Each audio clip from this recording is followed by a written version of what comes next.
Video problem 78, equilibrium in saturated solutions. So we're going to be working with KSP again. Let's see what we got here. Determine the molar solubility of magnesium carbonate if the KSP is 6.8 times 10 to the negative 6th. So what we're looking for in this case, well first, let's talk about what we're looking for here. So here's magnesium carbonate solid, right? And when we put that in the water, it's slightly soluble. And we know that it's slightly soluble because it has a KSP value. So what does it break up into? It breaks up into the magnesium ion and the carbonate ion. And those are both aqueous because ions have to be aqueous for the most part. So what we're looking for is the molar solubility. In other words, we're looking to see how much of this magnesium carbonate actually dissolves. All right? Not all of it does. Only some of it does, right? Now, in order to figure out how much of that dissolves, I can look to see, all right, how much magnesium ion I have, or how much carbonate ion I have, right? Because however much of this magnesium carbonate actually dissolves breaks up completely. So I can set up my KSP expression right over here. We know it's magnesium ion, in this case, times the carbonate ion. Now, I'm saying that each one of these equilibrium expressions, or equilibrium concentrations, is x.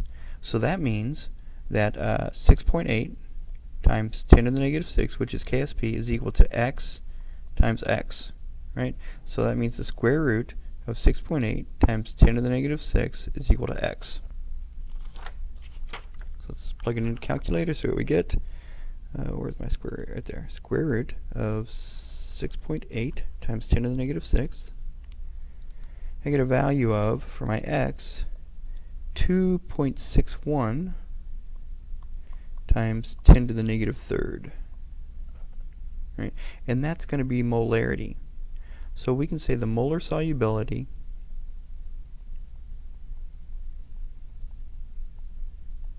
of magnesium carbonate is 2.61 times 10 to the negative 3rd molar. Now let's explore this idea. What that means is, let's say I've got here's this beaker, right? And I've got 1 liter of water in there. If I throw, let's say, 5 moles of magnesium carbonate into there, this is the number of moles, since that's molarity, moles per liter, that's the number of moles that will actually dissolve. The other 4.99739 moles will not dissolve. It'll just sink to the bottom. Right? We'll look at the same idea again here. Determine the solubility of phosphate and the molar solubility of barium phosphate if the KSP at a given temperature is 3 times 10 to the negative 23rd. So very small. Let's write the dissociation reaction first. It's KSP. So that means we have this solid that is in equilibrium. Right? It's going to break up into the 3 barium ions and the 2 phosphate ions. Right? So my KSP expression is going to be concentration of barium, 2 plus, cubed, times the concentration of phosphate, squared. Okay, I'm looking for the molar solubility. So if that's x, this is 3x, and this is 2x. Okay, the 3 and the 2, that's where I got the 3 and the 2 from. So those are the equilibrium concentrations. So I'm going to plug those values into here. That's 3 times 10 to the negative 23rd is equal to my barium ion, which is 3x cubed, times my phosphate ion, which is 2x squared. So let's see. 3x cubed would be 27 x cubed. 2x squared would be 4x squared. Then what do we get? 27 times 4.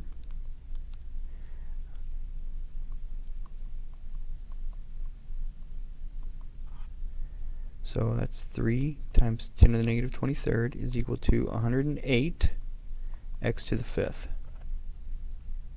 Okay. Divide both sides by 108.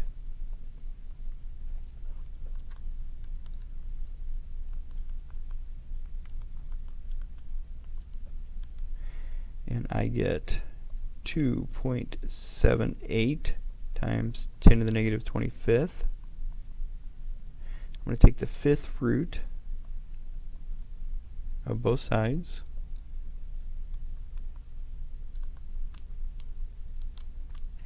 And I get a value of, for my x, 1.2 times 10 to the negative, let's see, 1, 2, 3, 4, fifth. So that's my value for x. That means the molar solubility of barium phosphate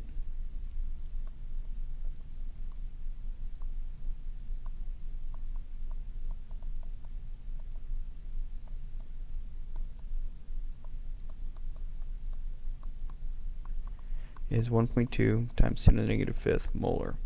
But it also asks me what's the solubility of phosphate. All right. So I know what the value of x is. So the concentration of phosphate then is 2x, which is 2 times 1.2 times 10 to the negative fifth, which is 2.4 times 10 to the negative fifth molarity. So that's the concentration of the phosphate in that solution.